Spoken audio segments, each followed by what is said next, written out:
Evening. Welcome. This is a great topic. First time at TIE. I can see interest level really popped up this week as we got the announcement out. We're really delighted to be featuring this program here at TIE. It's quite unusual. Nice to see you all here.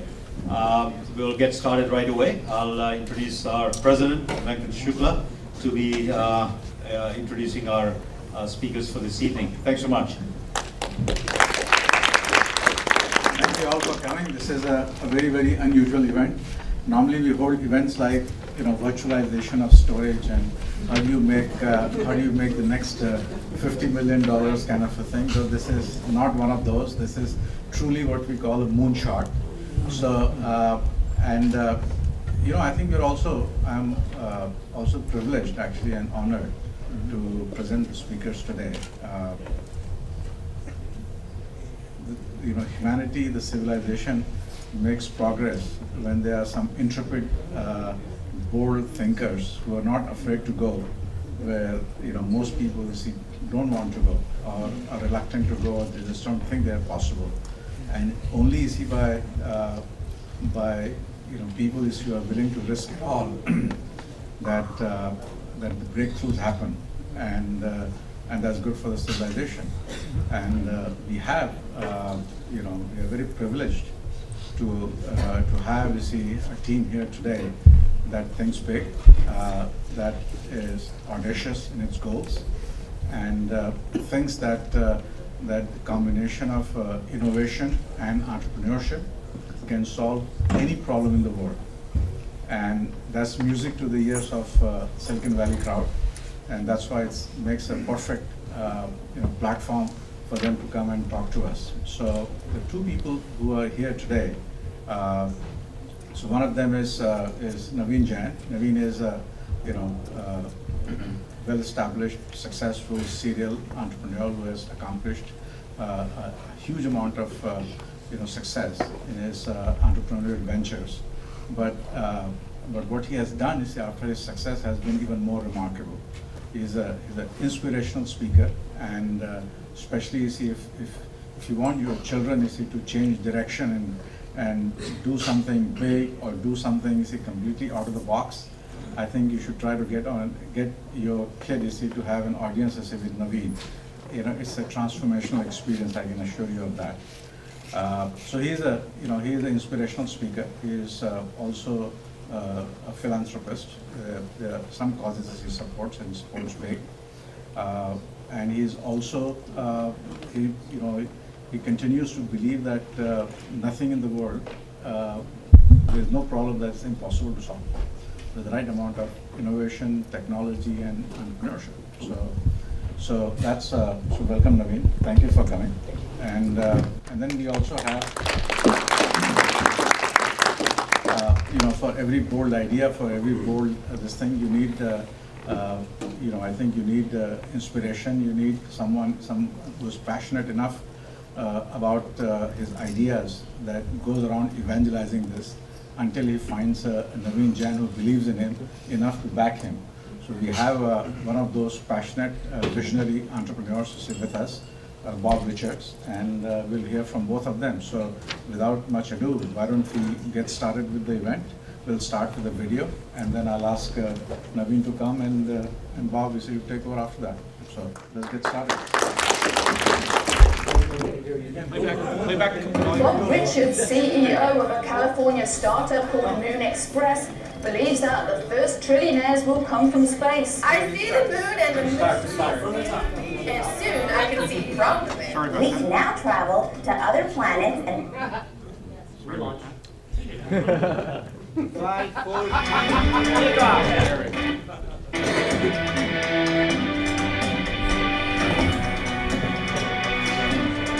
Space is going to be the next big industry. I suppose your company is getting me closer to the day when I might find myself on the moon. Moon is nothing but another continent from our perspective. And just like any other continent, we want to use that continent and the resources from there to make life better for all of us here. Bob Richards, CEO of a California startup called Luner XPRIZE, believes that the first trillionaires will come from space. I see the moon and the moon sees me, and soon I can see from the moon. We can now travel to other planets and bring resources back from there. Leading the world to space helped America achieve new heights of prosperity here on Earth.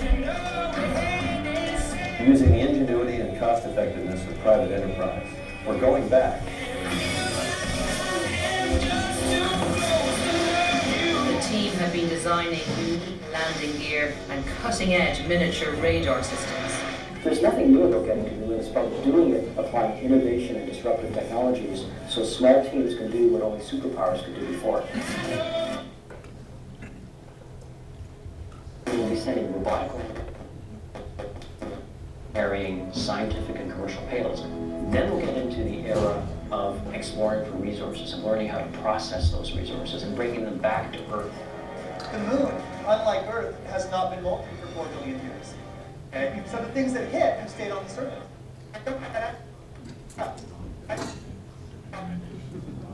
And they're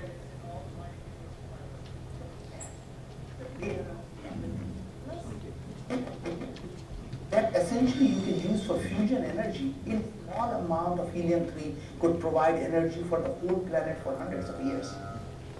It's not just a fun project, it is also how to create business. I just see it as a beginning, an instant in history.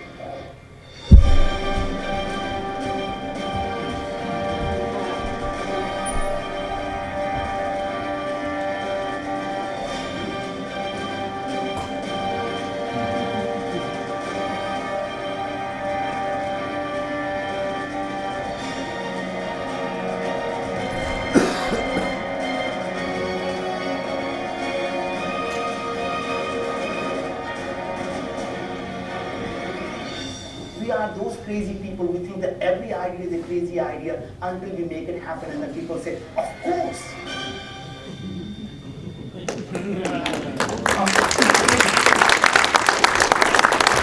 Well, as you can imagine, all of us have, in our lifetime, spent most of our life watch history being made.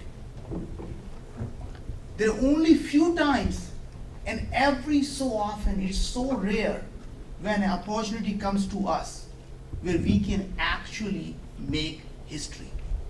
To me, that moment came when we decided we are going to go to the moon. It was so audacious, it was so crazy when you go out and tell someone, I am going to build a company that is going to go to the moon. You know what they say? You're crazy. And I can tell you that as an entrepreneur, unless you have been called crazy, you're not thinking big enough. Unless you happen to be crazy, then it's all bets are off. But that audacious, that big goal almost stopped me last week from actually going. I was speaking at the Dublin Web Summit, and this is a true story. 2 weeks ago, I had to go through the immigration in London.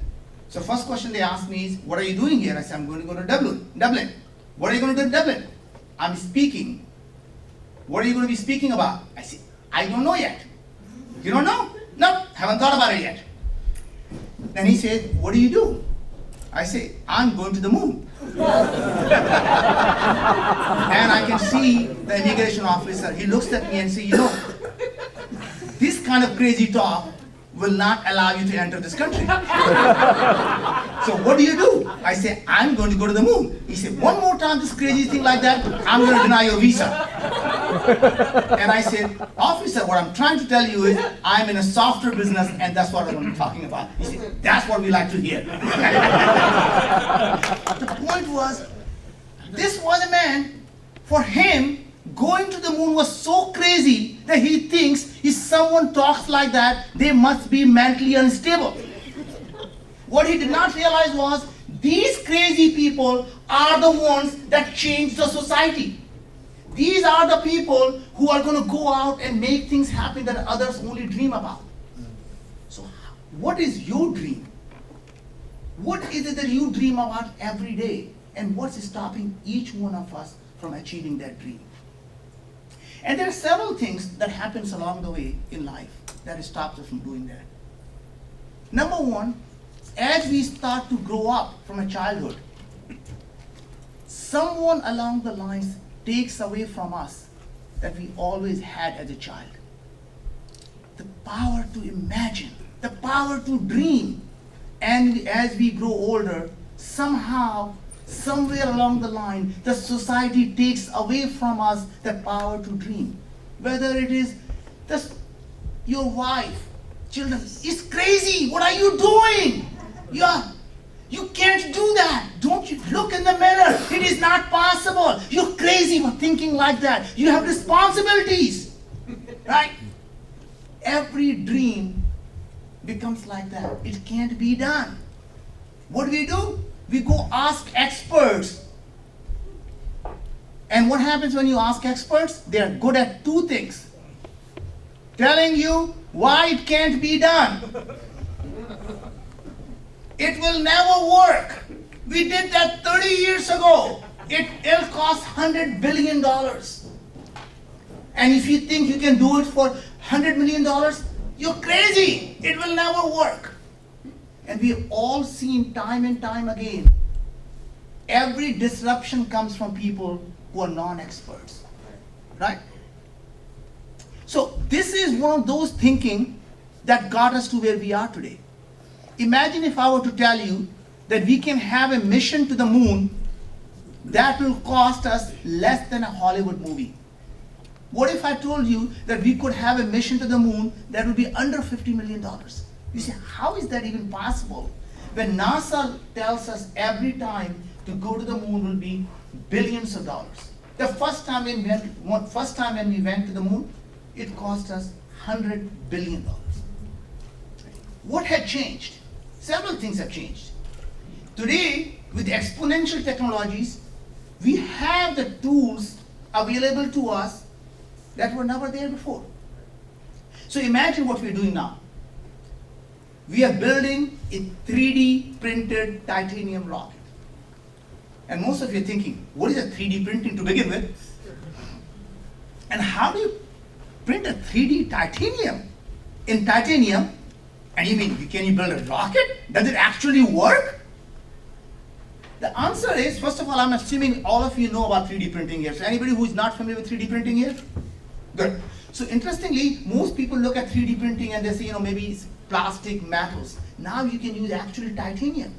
And the beauty of the 3D printing rocket is you can have tolerances that could never be possible before. There is no machining that could give you the kind of tolerance that you can get that.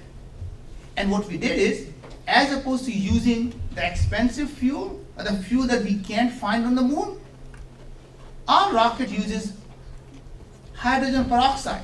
So what's hydrogen peroxide? It's water, H2O2. You take the water, you break down the hydrogen and oxygen, pump the oxygen right back in there, and you get hydrogen peroxide for yourself. And the beauty of the hydrogen peroxide is, in high concentration, it is explosive. You let it come in touch with anything, it fires. When it fires, it goes, right? So thinking is that we are able to use the things that were never possible before. And Bob will tell you all the details that we have been able to do using exponential technologies to reduce the weight substantially, to be able to do the things in such an innovative way that has never been thought before. So going out to the things and saying, I want to leave all of the discussions around Moon Express to Bob, but I want to just talk to you about life. Because I really think in some sense, what is it that we're trying to do as a human being? If you start to think about it and say, what are the biggest problems facing humanity? And you can go start to look at it and saying, well, you guys are thinking about going to the space, but who really cares? We have people, billions of people here on planet Earth that have no education. People have no access to healthcare. We can't even provide the people with a simple, clean water. We can't get people to have enough energy. Our population is constantly increasing from 7 billion to 10 billion. Can't you guys think about solving some of those problems? Interestingly, That's exactly what we're doing. Because everything that's scarce on earth is in plentiful abundance in space. Everything that we fight over is in abundance in space. But let's talk about my theme that I wanted to talk to you about. How do we use the innovation and entrepreneurship to solve some of the biggest problems? So as an entrepreneur, that I learned is that 99% of the battle is how you define the problem. Because once you define the problem, that more or less limits the solution you're going to come up with. So for example, if we were to say our education system is broken, how many of you agree that education system is broken? Yeah. Guess what? That's exactly why we don't have it working. Because our education system, in fact, is not broken. There is nothing wrong about it. It is obsolete. Right? It's not broken, it's obsolete. It's doing exactly what it was designed to do. So it's like when you're using your old Nokia phone and someone walks up to you and say, "Sir, your phone is broken." And you look at him, it's like, "What is broken?" I flip, I punch the number, and it dials, and guess what? It works exactly what it was designed to do. It sure doesn't play Angry Birds. You can't slide on it, but it wasn't designed to do that. Right? Our needs have changed. When your needs have changed, you don't call the product broken, you call it obsolete. And once that mindset changes, the product is not broken, it's obsolete, the solutions are very, very different. So imagine if you can build an education system that's more effective than a private tutor and more addictive than a video game. What happens? What if it is designed actually for the next century where it's not about skills? Because think what's happening here.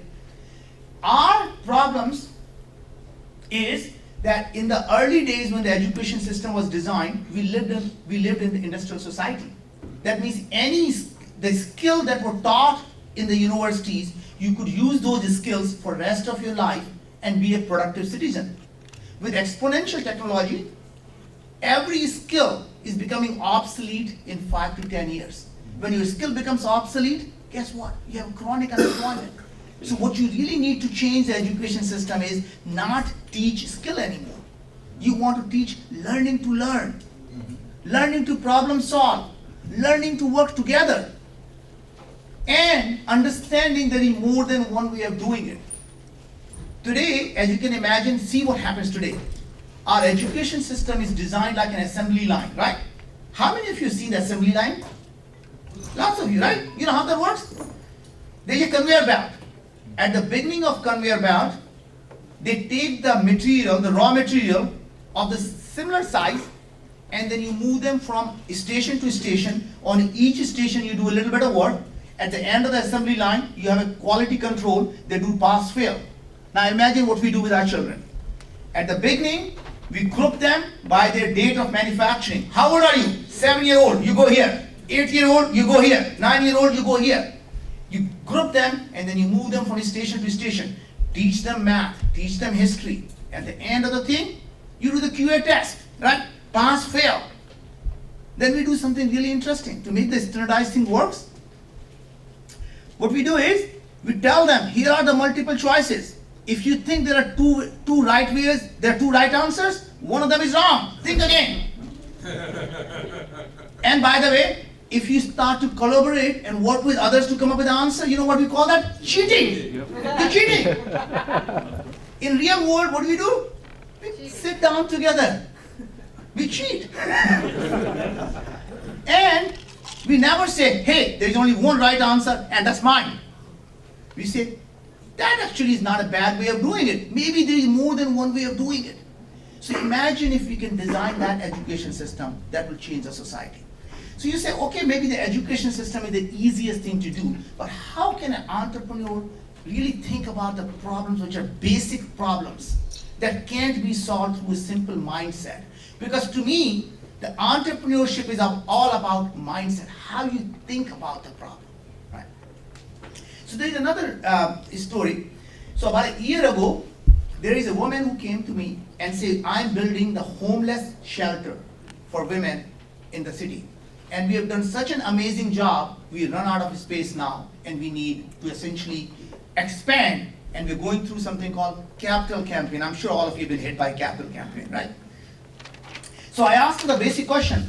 I say, if you were an entrepreneur and I was a venture capitalist, let's see how this conversation will go. You'll come to me and say, I need something to grow, and there are two things that might happen. I might not be able to grow the money that you put in the waste, or if I do succeed, I'll come back and ask you for more money. I said, that is not going to be a great conversation. So how would this work? If you were an entrepreneur, you have to ask yourself, what is your product and who is your customer, right? Those are the basic things you ask. She thought for a second, because all she wanted me to do was write a check and not give her a lecture. But that's what I want to happen here. So I asked her, I said, you have to tell me what is the product you're selling and who's your customer. Now she's flustered and said, that's really, really easy. Don't you understand? The product is the shelter and my customers are my women. And I said, young lady, you have a real problem. And she said, what is that? I said, your customers don't pay you. And she said, how else would you think about this then? And I said, really easy.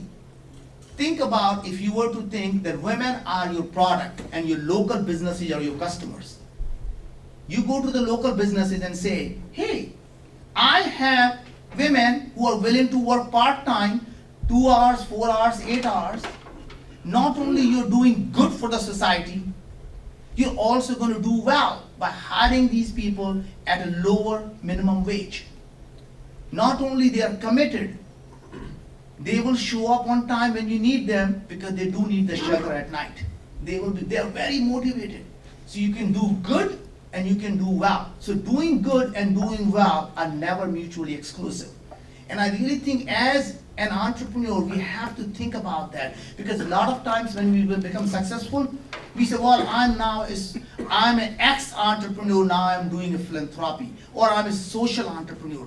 All of those things are fundamentally why we can't solve the problems of the society. Philanthropy should never be about giving money. Philanthropy should be about solving a problem. Right? And that's how you should think about it. In fact, by calling an entrepreneur a social entrepreneur, what you're telling him is, you're really not a good entrepreneur, so we're going to just call you something like a social entrepreneur so you feel good about yourself. Right? Because every entrepreneur is a social entrepreneur. Think about it, what? Because you can do good and do well at the same time. And if your product is being used by millions of people, the millions of customers, the only reason they're using your product, because they need it. There is a need for it. If there is a need for it and people are using your product, you actually are helping someone. And if you're helping someone, that's a philanthropy. Right? So to me, build the product that people want. And the only problem you have in the Silicon Valley is everyone starts a company not to build the product that people want. They build a company to raise money. First thing, you start a company, you know what I'm going to do? What? I'm going to raise money. And as soon as you raise the seed funding, even before you decide what customers want, what do I have to do to raise the Series A? And then you start the Series A. As soon as Series A is done, what milestone do I have to achieve to raise Series B? It doesn't really matter what the thing is. Everything is around, what do my Series A looks like, what my Series B looks like, what milestones I have to reach to raise money. And raising money becomes what entrepreneurs do, as opposed to thinking about the best, you know what the best venture capitalist is? Your customers. If you build the product that customers want, they pay you for it. When they pay you for it, they become your venture capitalist. Number one, they don't ask for board seats. They don't ask for dilution.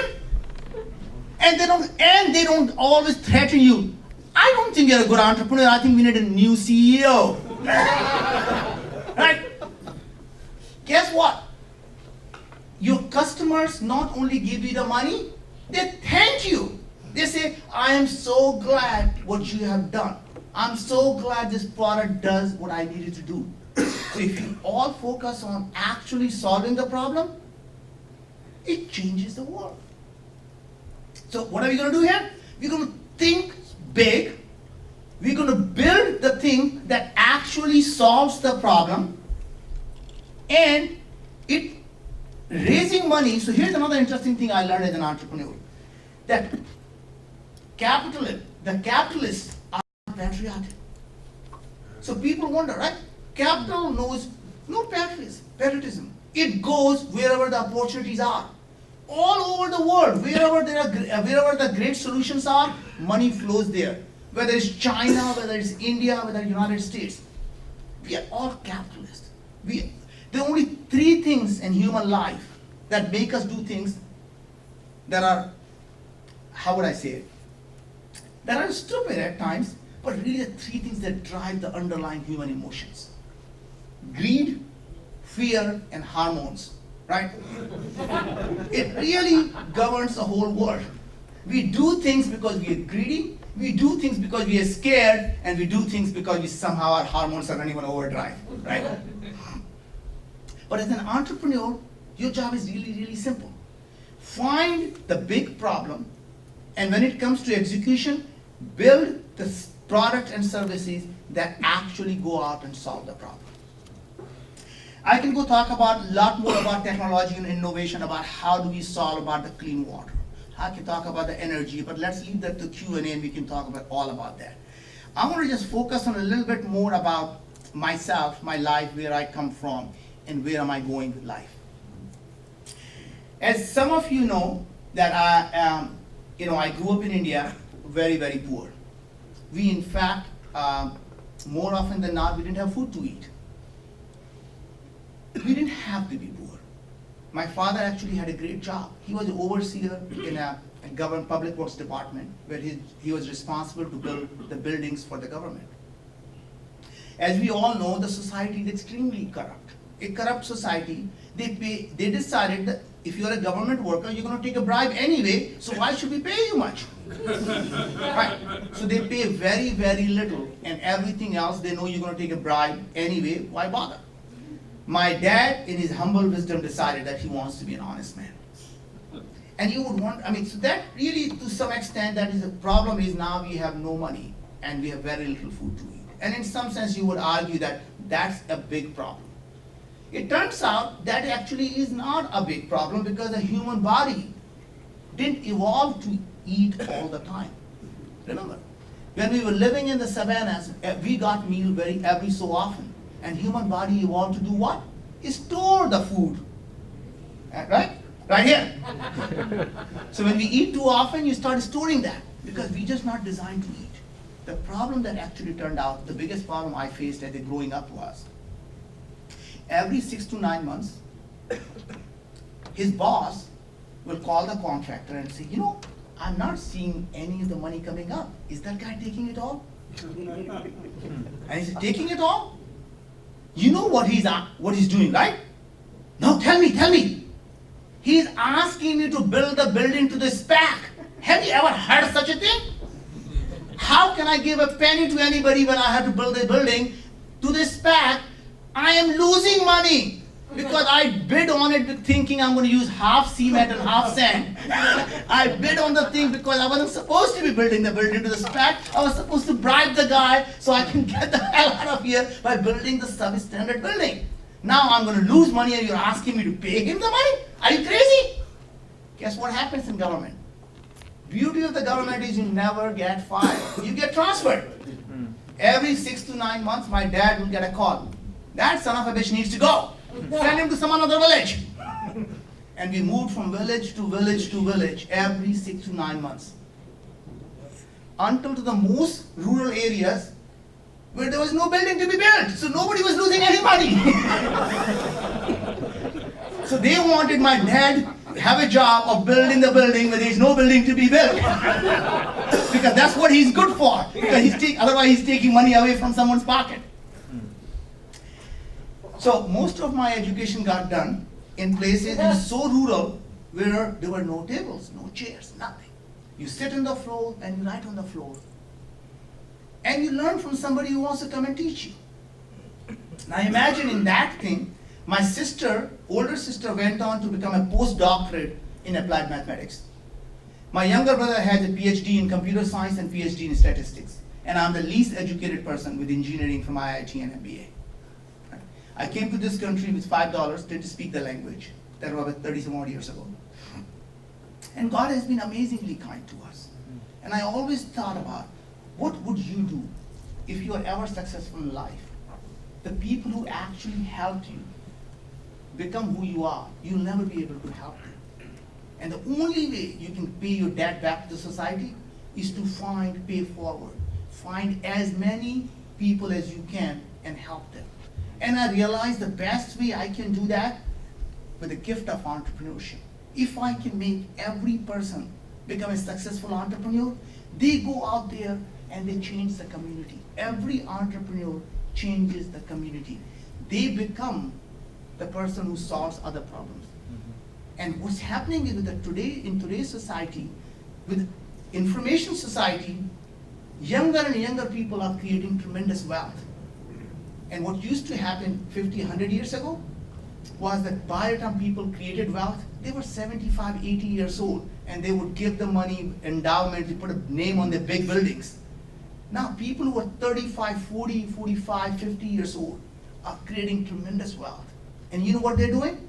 They're taking the problem in their own hand. They're going out and using their entrepreneurship, their talent, their skills to go out and solve the problem.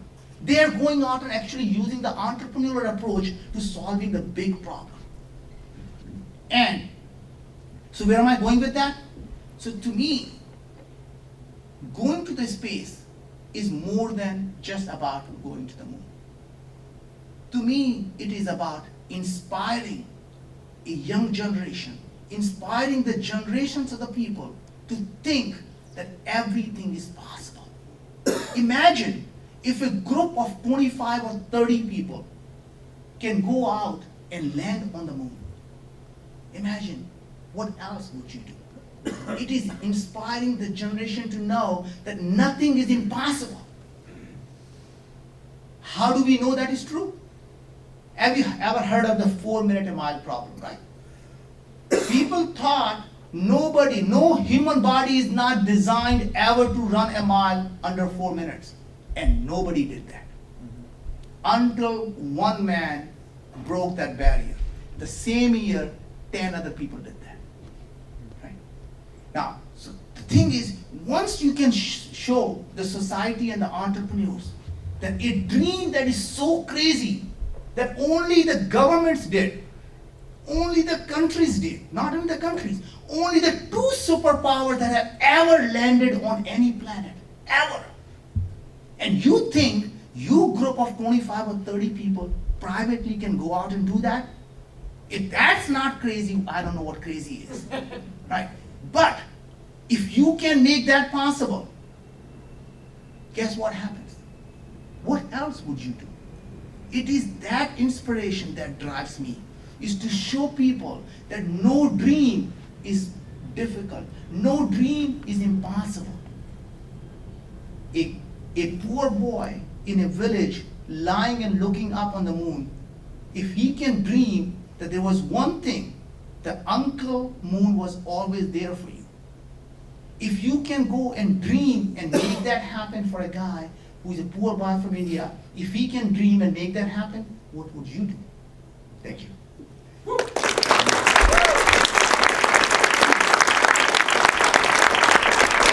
that, I'd like to introduce my partner, Bob Richards.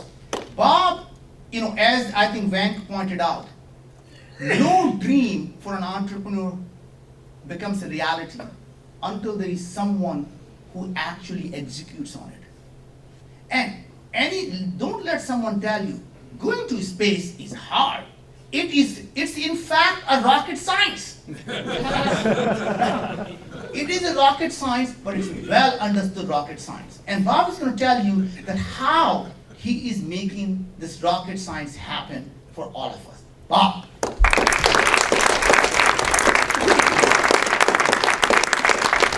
Thank you, Naveen. So let's start with a sense of what's common with all of us that are in this room tonight. How many here have left the planet? I don't mean with artificial substances. I mean physically left. Okay, none of us have. So, in all of human history, how many people have actually left the planet? Any guesses of the number? 200, about 500. In all of human history, about 500 people have left the planet. By leaving the planet, those 500 people, what I mean is, it's kind of the equivalent of being on a trampoline, right? They haven't really left the planet. They just bounced up and come back in, right? Because most of those 500 people, the vast majority have just gone around the Earth and come back down. It's like being on a trampoline. How many have actually left the planet, like jumped up and didn't come back down? Ever in human history? How many? 6 have left. More than 6 have left the planet, but only 6 human beings in human history have ever set foot on another world. 6. 6 people in all of human history have stood on another world and looked back, looked up into the sky, just like we on Earth looked into the sky and see the moon. They stood on the moon and looked into the sky and saw the Earth. So part of our journey here is about a transformation of perspective. So the thing that we all have in common is we actually are all space travelers already. We're on a spaceship already. It's called Earth, right? Earth is in space. So it's not like we go to space. We're already there. The question is, how do we take advantage of the neighborhood that we live in? And we spend our lives, our daily lives, thinking about how we're going to scale our businesses. My question to you is, how do we scale the species? How do we scale planet Earth? So if you look at planet Earth as kind of a house, getting a little crowded. As a matter of fact, our family is increasing exponentially. We only have so much money in the bank. Those are our resources, which are depleting. And sooner or later, we start getting upset with each other because we start getting worried about the scarcity in the household and depleting bank account. Just like we're worried about the depleting bank account of our resources on planet Earth. And we're starting to get we throughout history have always been really cruel to each other about, that's mine, or don't come so close to me because I need those resources. Well, isn't it odd that we are fighting over resources and energy and real estate on planet Earth, which is like a crumb in a supermarket full of food? I mean, everything that we fight about on Earth is available in infinite quantities in space. Energy, material resources, real estate. And the moon, throughout the history of life on the planet, not just human life, but all life, has been this psychological, geological, physiological influence on all life on Earth, including the way we think. So as much as we look up in the sky and take the moon for granted, and it's really been symbolized throughout all cultures, throughout history, right? Romance, the symbol of the unobtainable, unobtainium on the moon. It's, in fact, so close to us. It's only 1 light minute away. If we had a powerful laser beam and shot it at the moon, it would take just over a second to get there. And in rocket science terms, that's about 3 days. So the Apollo astronauts who launched from Earth took about 3 days to get there. Right? It takes longer to get from California to New York. Right? So it's not really that far. So as I talk to you about the execution of this big vision, the problem that we're solving is, how do we scale humanity as a species? These are the things that we space cadets are born with. I'm an orphan of Apollo. It was the generation before me that chose the goal of, for the first time, putting human beings on another world. Very charismatic president, a completely different circumstance, of superpowers battling for supremacy, technological and psychological, that will probably never, ever happen again. When else could you imagine that a country would dedicate a substantial part of its gross national product and to the vision of putting a few people on another world, right? It's not going to happen again. Today we have another solution, and it's called entrepreneurship. So how do we do this? And Naveen was talking about the inspiration and the vision, and this is what motivates all of us as an orphan of Apollo, many of you. How many here watched people walk on the moon in 1969? I'll admit it. I was like really, really tough. Okay. So as I watched those people on the moon, which turned out to be my friends later in life, Neil and Buzz, and many of the other Apollo astronauts, I was also watching Star Trek on TV. I was watching Captain Kirk fly through the, so I was in that captain's chair and I wanted to be on the Enterprise. And also at the same time, in that same era, there was this motion picture on the movie screens called 2001: A Space Odyssey, right? Stanley Kubrick and Arthur C. Clarke, who also I was fortunate to become a very close friend to, reformatted the way we think about what the future may hold if indeed we meet some intelligence that is not just greater than ours, but vastly greater than ours. How godlike that might be and what that might transform. So all of these things were the reality that I grew up with. And it's what really set me on the path to this desire to help humanity become a multimodal species. And that's what we're all about, scaling humanity. So in order to think how this might happen, in the context of what we're kind of used to in our lives, 40 years ago, most of us were around, not all of us maybe. But what was life like 40 years ago? Do you remember? Landing on the moon. We were inventing these things called computer chips, which were driven by the Apollo program, right? So you can map Silicon Valley and everything we do here right back to that challenge of miniaturizing electronics, giving rise to the computer chip. There's this thing called ARPANET, connecting people through electronics. But what could that ever be useful for? People wondered. This thing called a personal calculator that added numbers together. I mean, you could do it much faster on the Texas Instruments personal calculator. And then people who started billion-dollar companies look like this, right? The geeks of the age. So think of 40 years ago and think 40 years from now. Is it going to be a world like we live in today where we are kind of caught in this trap of this gravity well called Earth, fighting over these resources, this decreasing bank account? Is that a way that we can actually sustain ourselves or scale ourselves? Or do we need to make some moves here? Do we need to actually establish some infrastructure outside of our little house and start reaching out into the neighborhood, the local neighborhood, where there are other houses with a lot more room in it and a lot more resources? Are we going to be living on Mars and reaching out to the other planets? Are we going to be going out to the other planets in the solar system that make up really our city block? This local archipelago of planets. Will we have expanded beyond that in 40 years and actually found that we're part of an extragalactic civilization and we've just been missing out? And we've just joined the conversation that's been going on for billions of years. Encyclopedia Galactica and all that knowledge that might happen of a species that's been around for a billion years more than we have. So in thinking of this, the thing that's really unique is it's not a linear curve.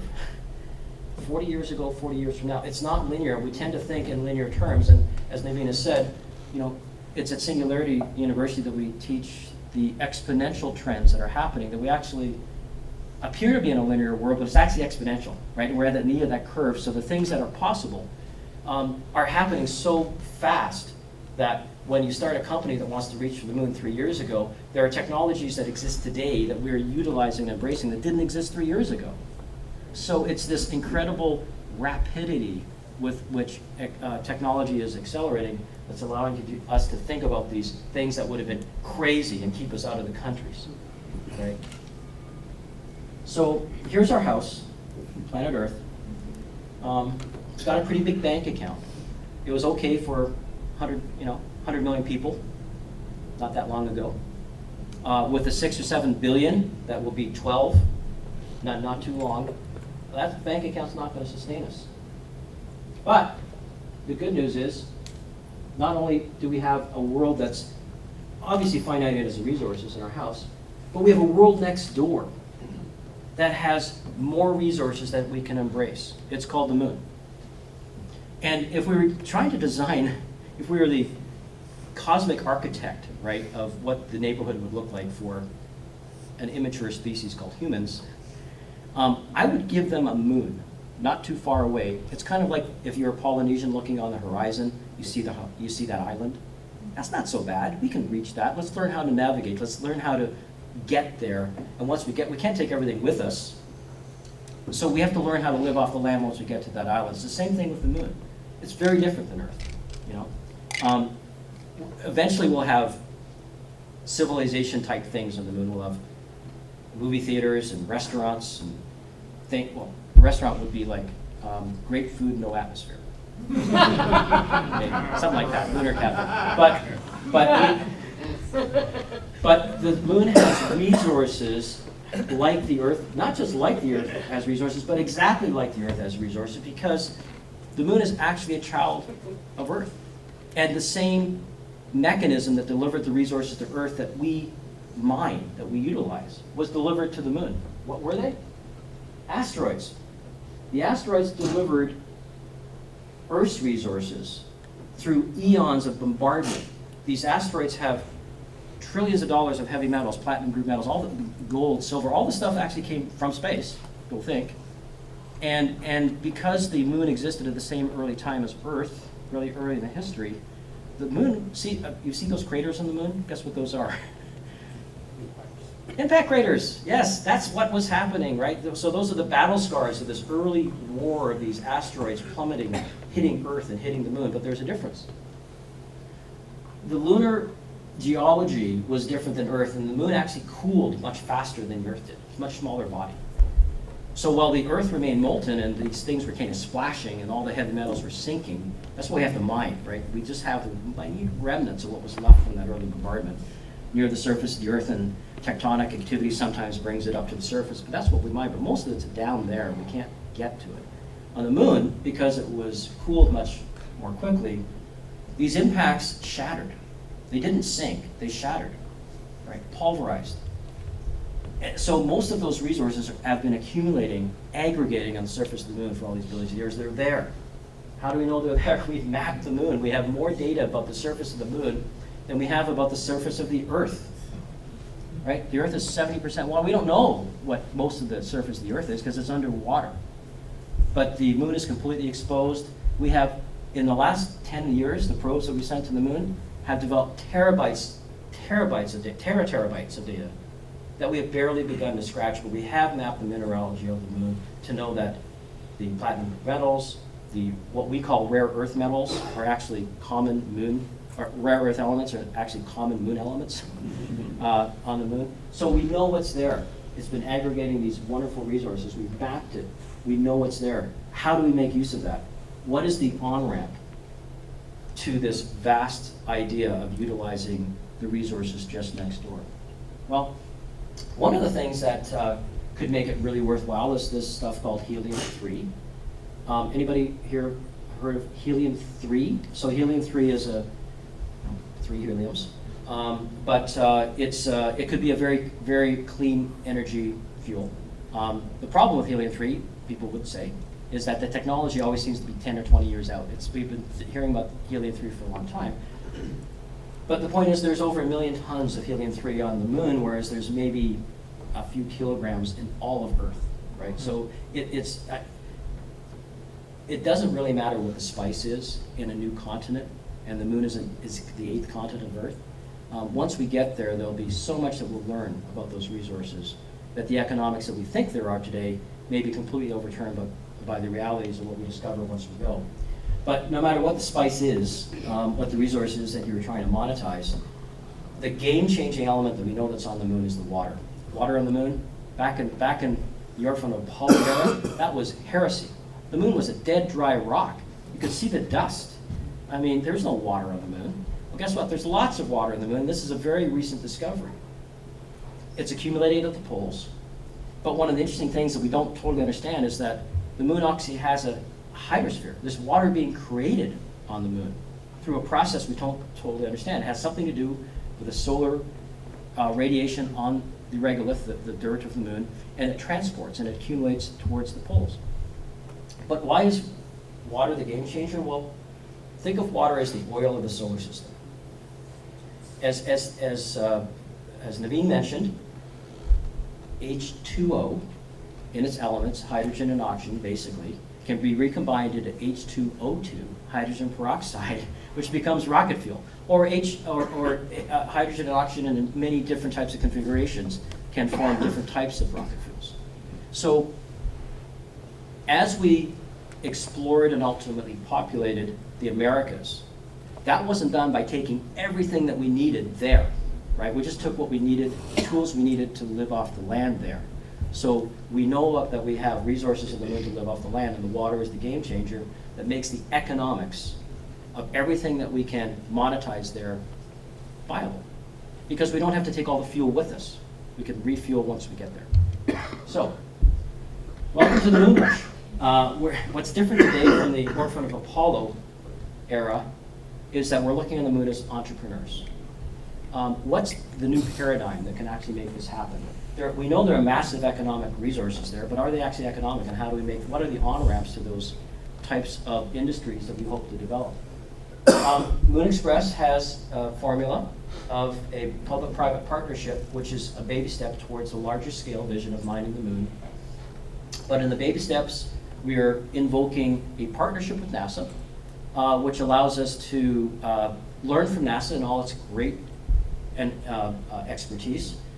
I was on a NASA mission called the Phoenix Mars Lander, 2007. You may remember. Robotic lander went to the North Pole of Mars and was nice enough to deliver one of my little instruments there. And it was a laser instrument that shot the first laser light show into the skies of Mars. And I was in Canada at that point, and we discovered as the sun set on the Martian horizon, the lander started to freeze. For the very first time in history, this laser system discovered precipitating water ice, scientists called it, and I said, that's snow, right? So we discovered the Canadians discovered the first snow falling on Mars, how appropriate. But that was a government mission. But what I did learn that the transformation of what was a commercial technology that my company had developed that we sold routinely for $30,000 a unit was transformed into a $30 million barnacle about the size of a toaster that went to Mars because of all of the adversity to risk and all of the systems that are in place to supervise this going to space.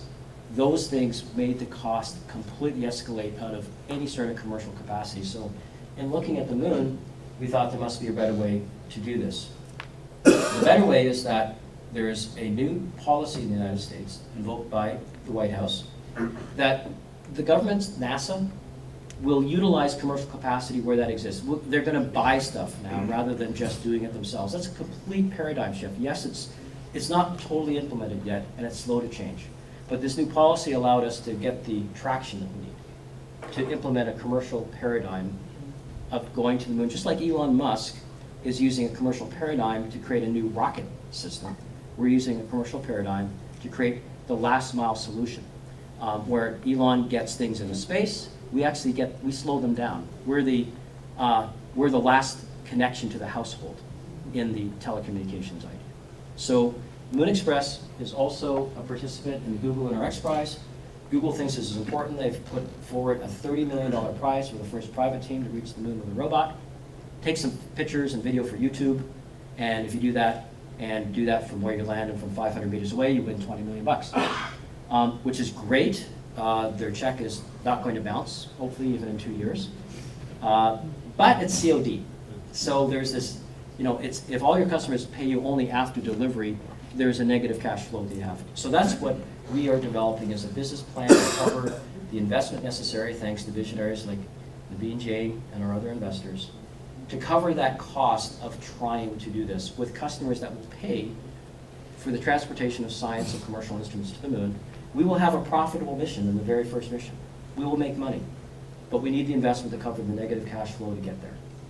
So the big picture is we know there's going to be a rapid market demand for access to the moon. Whenever you lower the cost of access to the new frontier, the demand arises. So we're lowering the access cost to the moon, just like SpaceX is lowering the access cost to space. And whole new markets are being evolved because of that.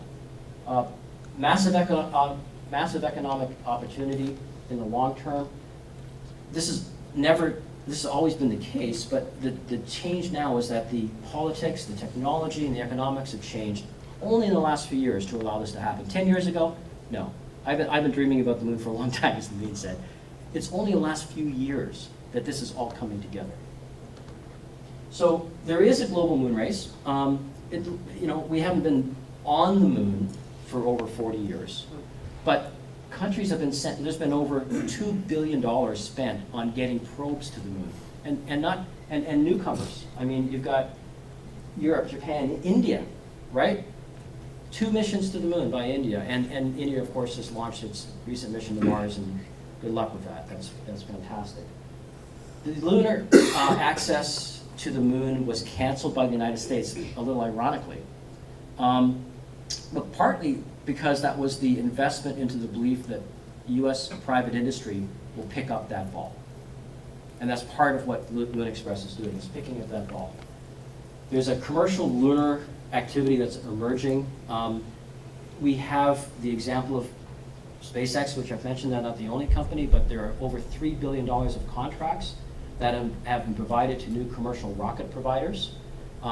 Once they've proven the capacity to do something, then the government issues what's called a commercial orbital transportation services contract, which rewards contracts for service, and we're expanding that model to the moon. So the NASA has given us a contract worth $10 million, where they're not forward funding us, but we are agreeing on the milestones, creating data that they will buy from us for a preset value. So that's an incentivized contract, where the risk is not on the taxpayer, it's on our investors. We have to perform that, we have to do the milestone, and then the government will buy that from us. So the risk is on the entrepreneur, where it deservedly rests.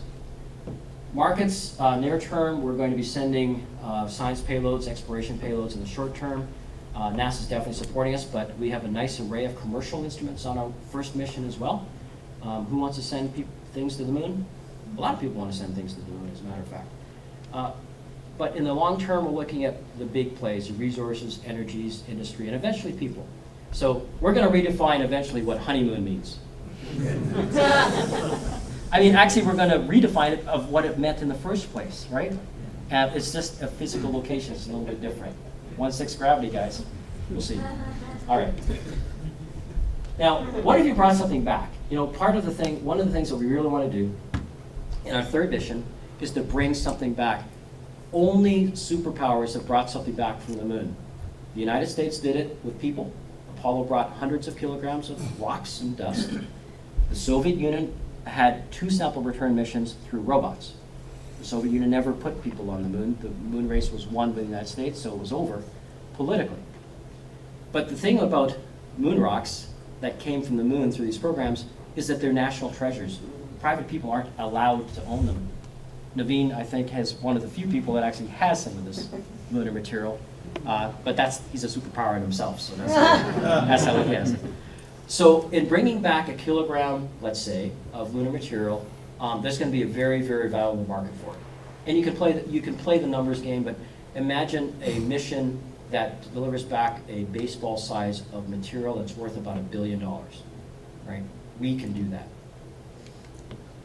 And we can do that because we're chasing the singularity. This exponential technology that's making everything happen.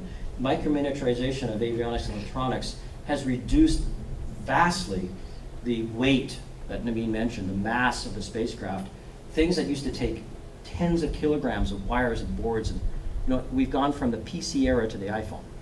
It's really what's happened in space. So we have one board, a whole spacecraft on one board. We use things that BeagleBones and Arduinos and things that didn't exist even just a couple of years ago are now being integrated into our new boards. So it's great that we have a paradigm that's completely new, NASA being a partner and a customer, 2 sides of the coin. We have lived at the NASA Ames Research Park just up the street since our beginning in 2010. We took over a very innovative spacecraft development that NASA just launched to the moon last month and is now circling the moon, called LADEE.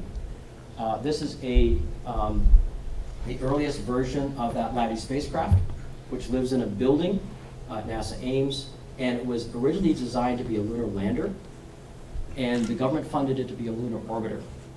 We, Luner Express, reinvested in that capability, recommissioned the facility and this vehicle, and learned how to do the lander portion of it. And that's how we got going as a company. We didn't have to invest in millions of dollars into building the first prototype. We entered into an agreement with NASA. We were able to get access to this and start teaching our staff how to work with lunar landing systems. We have a mission control center there where we've done rapid prototyping and iterative processes of testing these vehicles, and we learned how to write the software that nobody else has written from the private sector before to control these vehicles. So I grew up in the era of Moon 1.0, the Apollo era. Moon 2.0 is going to begin in 2015 when Luner Express lands the first private spacecraft on the surface of the moon. Thank you very much.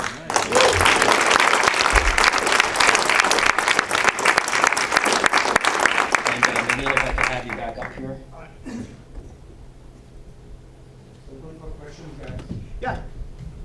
So let's talk about anything from why are we going to the moon, to any subject that you want. As Bank says, if you want to talk about children, you want to talk about what it takes, because I really think fundamentally, growing up in an affluent home like all of you have, how do you give the values to children? Any subject that's on your mind, let's talk about it. And then, but main thing really is, if any one of you ever desire, have that thing to be part of making a history, talk to Bob and say, how can you be part of making a history, not just watch the history being made. So if you ever have a desire, Bob is the man to happen, make it happen. Okay, your turn. So I have one question. Yeah. How will the property rights be assigned on the moon? Yeah. So I think it's very interesting. In some sense, when you look at the moon, it is no different than an international water. You don't own the international water, but if you use the private resources, whether to drill or to fish, you own the resources that you get from the international water without ever owning the international water. So in some sense, a lot of those property rights will be governed similar to that. But the right answer is, the laws are never made for entrepreneurs. The laws are always made after the entrepreneurs has gone out and innovated and pushed the envelope. Imagine today, the internet, we have been conducting commerce on the internet for 20 years. They still don't know how to tax it, right? They still can't figure it out. So laws will always be made after the fact. But the fact is, today we're going to they're treating it just like the international water. And someday the laws may get more clear, but not today. Where explorers go, lawyers follow. That's right. So I have a question regarding the... Can you wait for the mic? Sorry. Hi, thank you very much for the presentation. Question about, do you think that in our lifetime, you talked about the vision of going and living there and, having communities. Do you say that happen in, like, say, the next 50 years? I saw that you had like a map of 2015, 2030. And if that happens, it's great to know that there's water there. What about oxygen, right? I mean, have you thought about that? So Bob is going to give you a lot more details on that, but let me just give you a basic part. The fact is, it is absolutely, positively, it will happen in our lifetime, right? So in the next 20 to 30 years, we will have whether it's the Mars or the moon, more likely to be the moon. But the fact that you already answered the question, if there is water, there is oxygen, because water is nothing but hydrogen and oxygen, right? So you can use the hydrogen for the fuel and essentially use the fuel and the oxygen to fuel the things.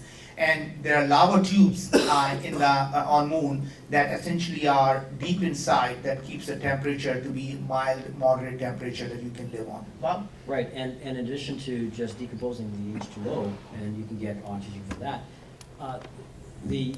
the main constituent of lunar soil is oxygen. 40% of the lunar soil by weight is oxygen. Put it in a microwave, the waste product is oxygen. So getting oxygen is not a problem at all. It's amazing that it looks so dry and airless. It is airless, but all you have to do is heat up the regolith and it comes out. So if you build the habitats, all the resources are there, almost all the resources are there to actually live. One of the things that we're going to be experimenting with on our first mission is sending the first plant to the moon, the first life form that's ever been grown on another world, and we're doing that in coordination with NASA. And are you getting paid for it? NASA's going to pay us to do that, of course. We have payloads, not freeloads. Awesome. No, seriously, I mean, NASA is paying us, several $1 million to essentially take the payload to see how we can grow a plant on the moon. And similarly, there is another client that's paying us $6 million to take a telescope to the moon that essentially anyone on the web will be able to use to take a picture and download the picture. So it's the first moon camp. And wow, you're good. I have a question. So basically, are you going to offer is your company going to offer the service like from starting from Earth all the way to moon and back, or are you going to be using somebody else like SpaceX to use the first stage? This two-part question. And the second question is, one of the main reasons why Soviets failed in the whole moon mission was they could never develop a strong rocket. They had an N-1 rocket, which 4 of those failed. So how is the new technology that you're using is going to reduce the power requirement, fundamental power and stability requirement for the rocket? So, Bob, I'm going to answer the question from a software perspective. Remember, I think the reason they failed is because they all thought like a rocket scientist. A rocket scientist always think that to go to the moon, you need to have a single rocket that can take you there. We thought about the thing just like a software. You can have multiple subroutines, right? Why can't you have somebody take you from Earth surface to Earth orbit and have a separate rocket? Because there is really, once you get to the geosync orbit, there is really above that, there is no friction. A tiny bit of power can essentially get you out of the orbit, and then you are literally can sail through it. And that is fundamental change in a thought process that's allowing us to have there is an arms race of the rockets going from Earth surface to Earth orbit. You saw the SpaceX is one rocket. Orbital Science last month actually launched their rocket that docked with the space station. So now we have 2 of them.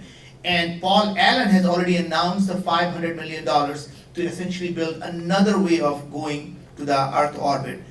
Virgin Galactic is doing it, and Blue Origin, which is Jeff Bezos, and there are going to be 10 other people. So to me, that is like laying down the fiber. It is like a railroad. Tens of people are going to do that. And then our job is to take the last mile, take it from there, and essentially build the lander, because ultimately all the values was created by the people who own the last mile solution. So we are that last mile solution. And our solution is we built our own small rocket that takes us from a geosync orbit to the moon. Bob? Well, I mean, you really did say it. The launcher rocket is a commodity to us. And Naveen's mentioned a lot of initiatives in the United States, incredible entrepreneurship happening there, but there are international opportunities as well. I mean, India has the PSLV. That can take us to the type of orbit we need to get to the moon. So as we grow, scale our business, and the international aspects do arise, we're not constrained to launching from U.S. launchers. We can be launching from Russia or India or other types of launchers as well. You can buy these all commercially.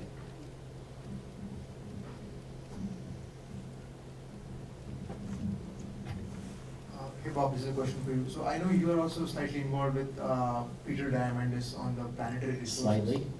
Closely. So my question was, is Moon Express going to share technical expertise, or there's going to be any knowledge transfer? Peter asked you to ask that question. So thank you for the question. So just to clarify, Peter Diamandis, who's the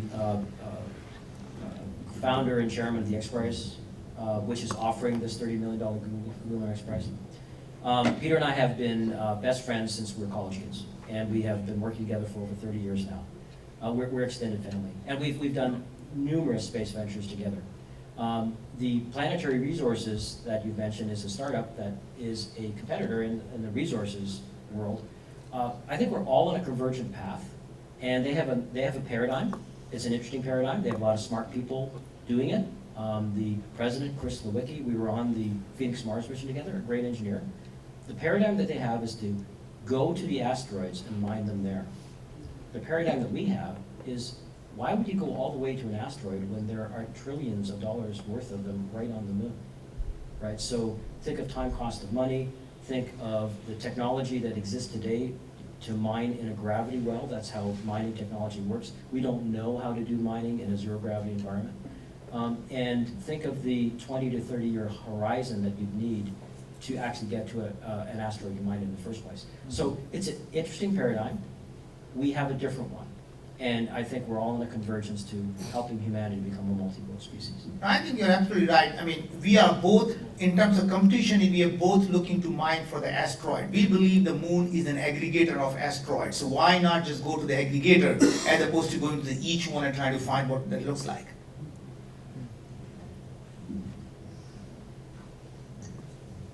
How did you get your moon rock? So first of all, I mean, yeah, you know, meteorites. So there are a couple of things here. So I probably have the largest collection of space rocks, meteorites from Moon and the Mars, and we have been, you know, we have looked at the recent rock that was found last year from Mars. That turns out to be actually from the Mars, a deep down crust, and it's 4.4 billion years old. And we found that the rock itself has tremendous amount of water. So we know the water on Mars existed. So the reason I get these rocks, essentially, as I said, I have the largest collection of meteorites that I've acquired. In addition to that, I also bought a patch from Alan Bean when he walked on the moon. His patch had a lot of soil. The moon soil got stuck to it, and after somehow I managed to get my hands on it. And normally the money does the trick. But there, you might remember that when NASA started to discover that some of the Apollo astronauts had actually kept some of these artifacts and had lunar materials on it, they started to prosecute. Can you imagine? They started to sue the astronauts, saying, that's government property, you have to give that back. And Buzz Aldrin led a pushback on that. I said, are you kidding me? Right? We went to the moon. We need some sort of souvenir. So NASA eventually backed down, but that's one of the reasons why you were able to motivate Alan to put this moon dust. Yes. Thanks, Naveen and Bob. Always good to see you. Crazy, but very innovative. Question is, if you move yourself to 2030 and there's mining on the moon, has anyone done any study to see how it might impact the environment of the Earth or any of the other areas of the solar system? Right. We get asked that question quite a bit. There's an inverse answer, though. I think we are impacting the environment of the Earth by mining the Earth, right? By mining the moon, we don't affect our biosphere at all. There's no effect at all of removing material from the moon on Earth. I think the question I'm really asking is that, hey, if you're going to start mining and take some of the things from moon, would moon actually fall on Earth, right? I mean, the point is, the thing is getting bombarded every day by the massive asteroid. That these craters are not created by Swiss cheese, right? These things are being bombarded, and the reason I have these meteorites in my hand, because these asteroids come and hit the moon so hard, the portion of the moon flies out of the moon orbit. Millions of years later, it actually ends up getting caught in the gravity of Earth. And that's how the asteroids or the lunar material, once it comes into the Earth atmosphere, it becomes a meteor. And once it hits the surface, it becomes a meteorite, right? So the fact is, we are already mining the moon. The asteroids are constantly hitting and essentially taking the material off the moon all the time. Yeah, so they'll be wearing very hard hats for miners. Well, yeah. So I had a question. I believe it's a race to the moon, and doing what you're doing, which is quite different than what most people are doing, building the last mile. You're going to get to the moon hopefully earlier than everyone else, mine the resources, come back. But you will again need somebody's help to come back.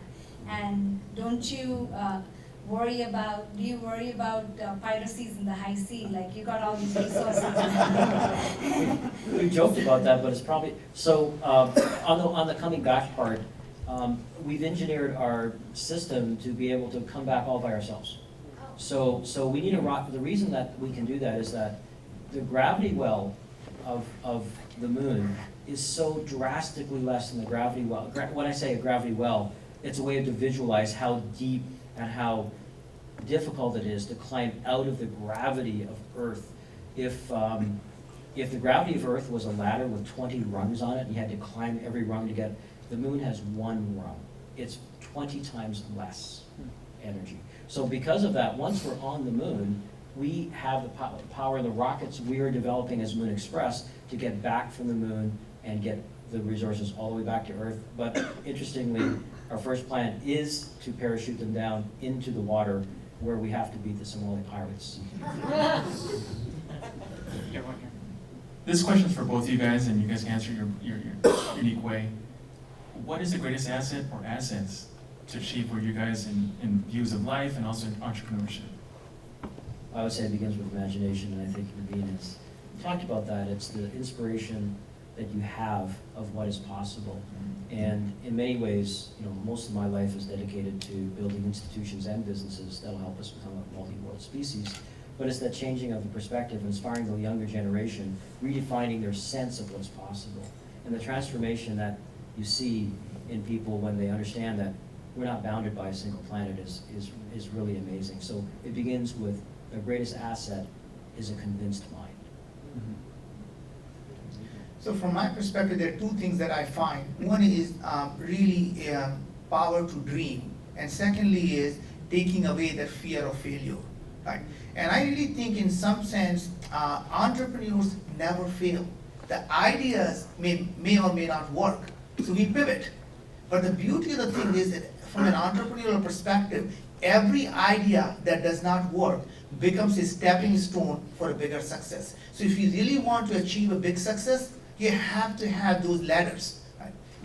And the best way to look at the thing in life is, look at the game from a sports perspective. In a basketball game, I watched for a while, and seeing some of the best basketball players, what happens to them on their best nights. And so I was watching Kobe Bryant, and their nights, he gets 6 points, and their nights, he hits 50 points. And you know what was the thing I learned? The nights he gets 6 points, he takes 3 shots, and he makes all 3 of them. And the night he hits 50 points, he takes 50 shots and misses half of them, right? So if the question you have to ask yourself is, do you want to be a 6-point man, or do you want to be a 50-point man? If you want to be a 50-point man, you got to have a fear, to get rid of the fear that every shot you take is going to work. Remember, 50% of the time you have to fail if you want to be a 50-point man. If you want to be a 6-point man, take a shot that you know 100% is going to go in there. But that's what happens. You're always going to be a 6-point man. Thank you. I think there were gentlemen here also. Yeah. Bob, you told us the price of a pound of moon rock. My question is that where does the value come from? What does it consist of? So by the time you get the 100 pound or maybe 1,000 pound, will the value go down? So in some sense, the value of novelties come from its rarity. How many people really want it, demand and supply. And the best way to look at it really is the meteorite is probably the best way to measure what is going to be worth. So there are probably, I would say, 1,000 kilograms or so of meteorites from lunar surface and the Mars surface that have come. And today people pay anywhere between $1,000 to $100,000 per gram, right? And every single day, every single year, more meteorites fall. And guess what? The prices don't go down because there is so much of the market for it, right? Imagine what makes the diamond valuable. It's rarity. Now, imagine when you want to get married and you go to your honey and say, honey, do you want to marry a loser who gives you a diamond, or you want to marry a man who's going to give you the moon? Right.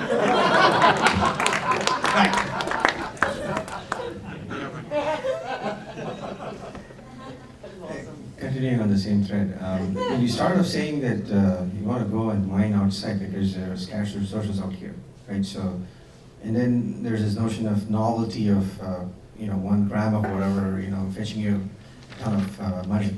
But if you really want to solve large problems, you got to bring in humongous amounts of these resources. So, have you thought about how are you going to get them over from there to here? Of course. I mean, that's really actually, as Bob said, remember there is no gravity between the moon orbit and the Earth orbit, right?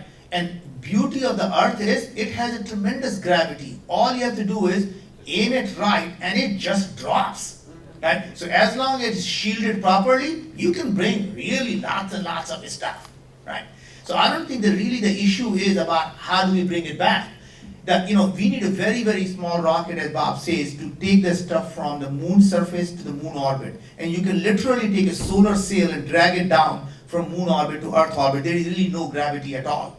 And you need a slight bit of power to essentially get it out of the Earth orbit and let it just fall. Just one of the ways I think I get what you're getting at as well.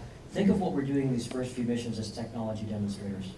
We don't imagine that we're talking about scaling to billions of dollars of infrastructure in order to have the magnitude of, or the volume of materials back to Earth that would make a dent in the world economy, right? But if you even think of $15 or $20 billion worth of infrastructure, that's the average cost of a mining effort or offshore mining rig. So in the mining world, the resource world, the numbers that we need to economically bring materials back are totally on the books, and the timeframes of the ROI are years or decades in the resource world.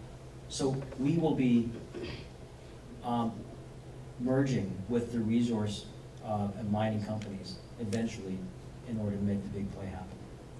Okay, so that's, the question was also, you know, in terms of going beyond novelty, right? So how can you scale the whole thing to be really meaningful? Yes. Right, so, and then you answered the first part of it, yeah, you don't need too much of energy to bring it here. But as the size becomes huge, I mean, you're going to deal with other problems of how are you really going to land it safely on Earth, right? Okay. Well, when we talk to people like, you know, Rob McEwen, who's on our board and an investor, who's a great mining entrepreneur, what goes into building a mine is unbelievable. People have to. I think the question he's really asking is not about processing and doing it on the moon. Yeah. He's thinking is once you got, say, 1,000 tons of platinum, how do you bring it back to Earth?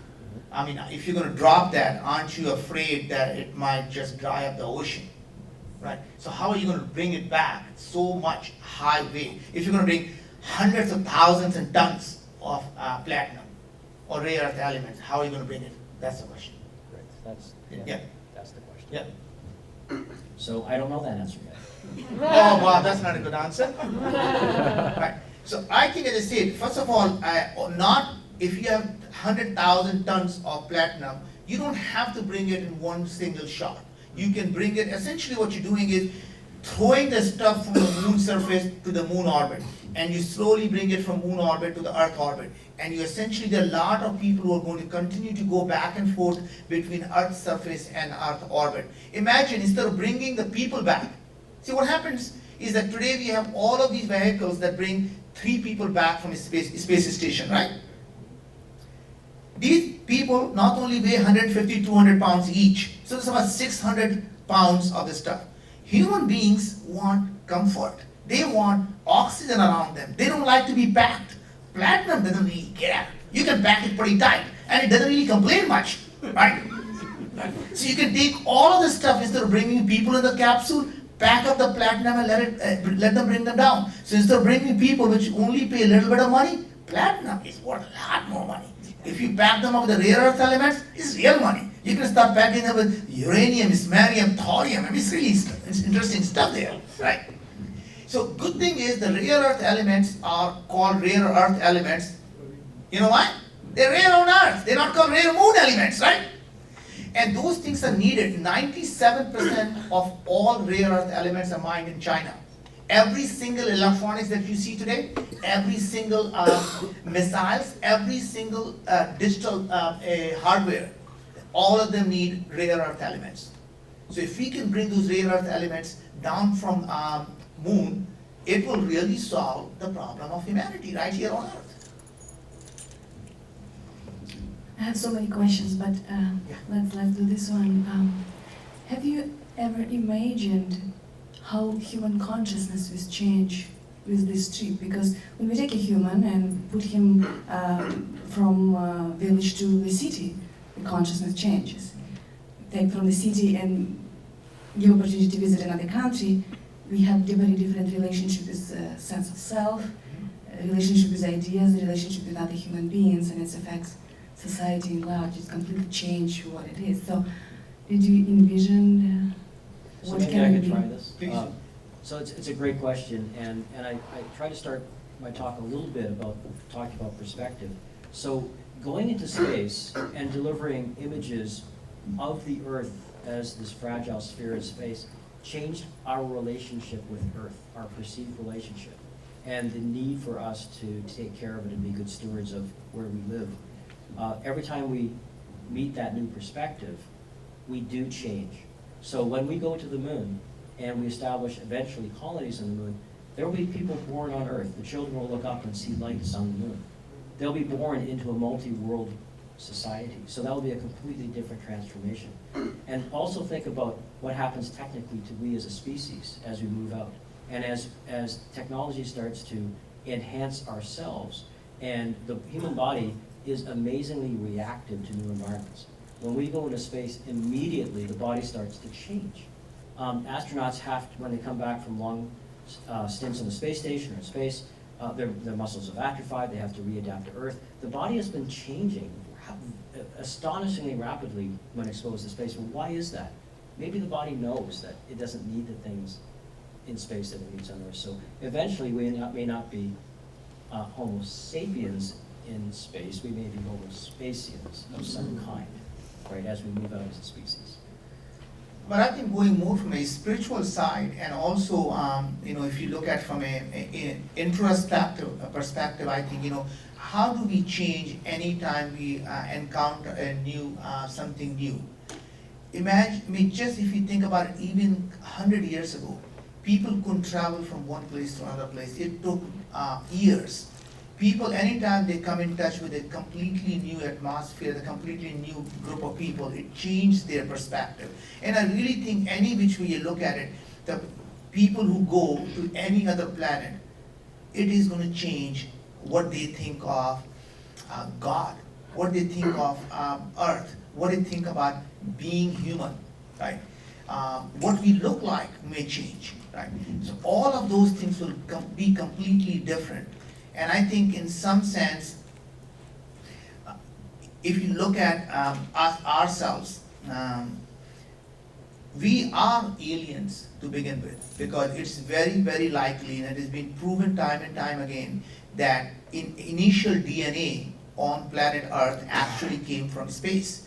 So a lot of these meteorites, they in fact have all the amino acids and partial DNA that actually are in these meteorites.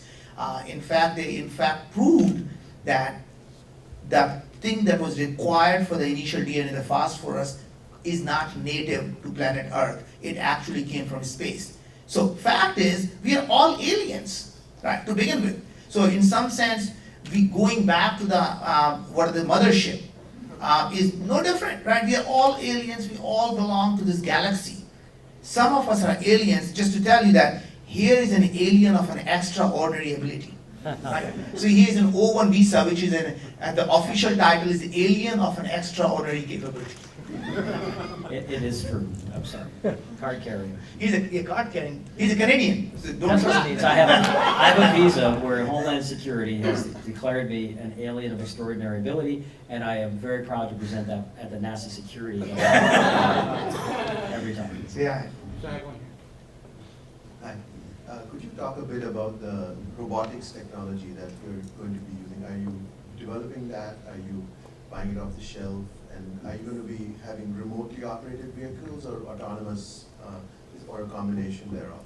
All of the above. So the spacecraft that we're talking about that will land on the moon is a robot. I mean, it's a robot that is autonomous, and that's part of the challenge we have and why software is so important. The spacecraft is waking up, rocketing towards the surface of the moon faster than a speeding bullet.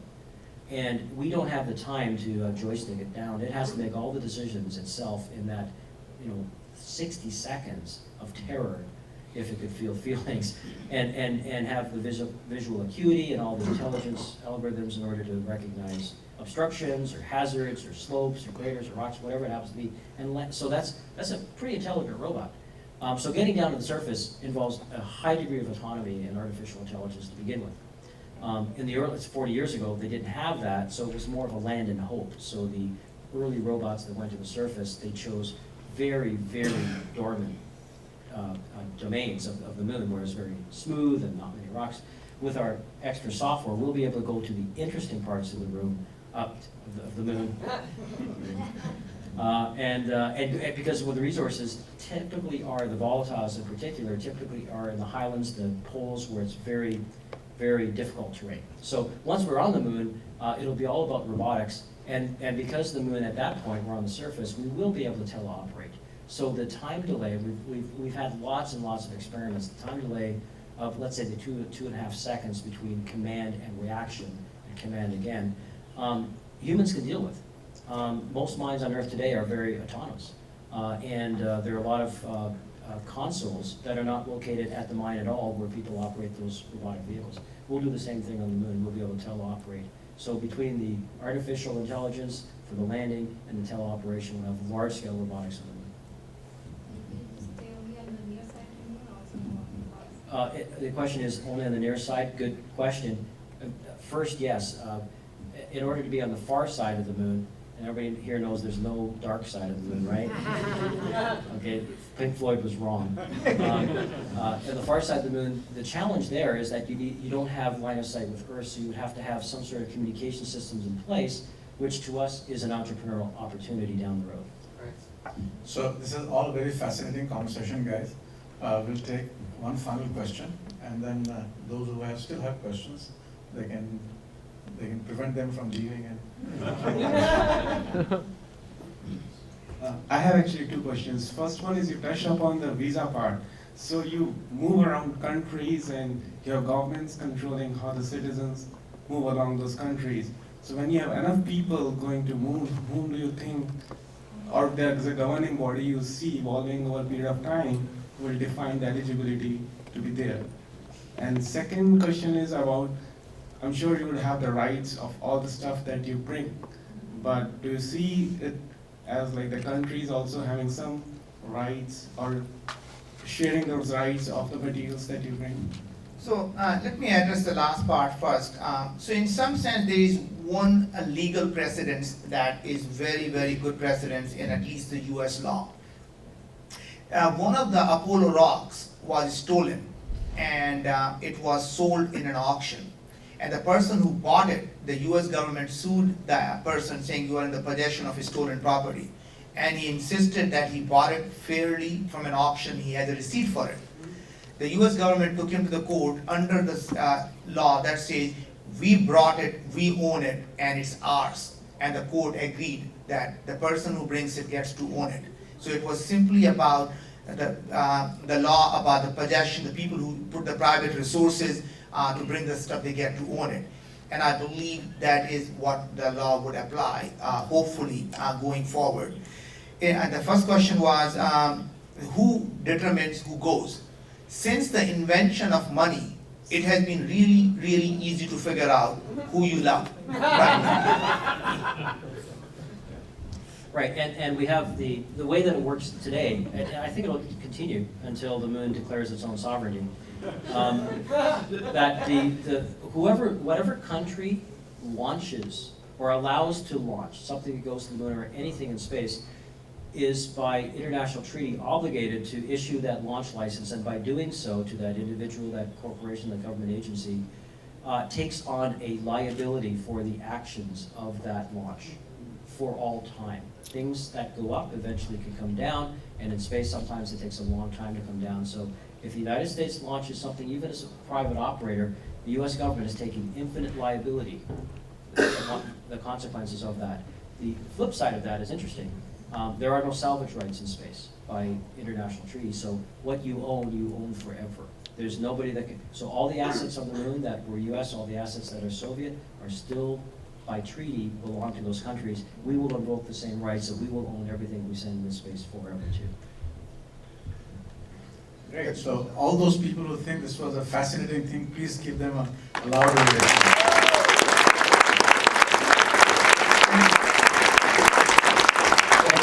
The question you didn't ask was, what do you think is going to be the headline in the newspaper 15 years or 20 years from now? And that's going to be Bob on his knees asking his honey, will you go to the moon? Thank you.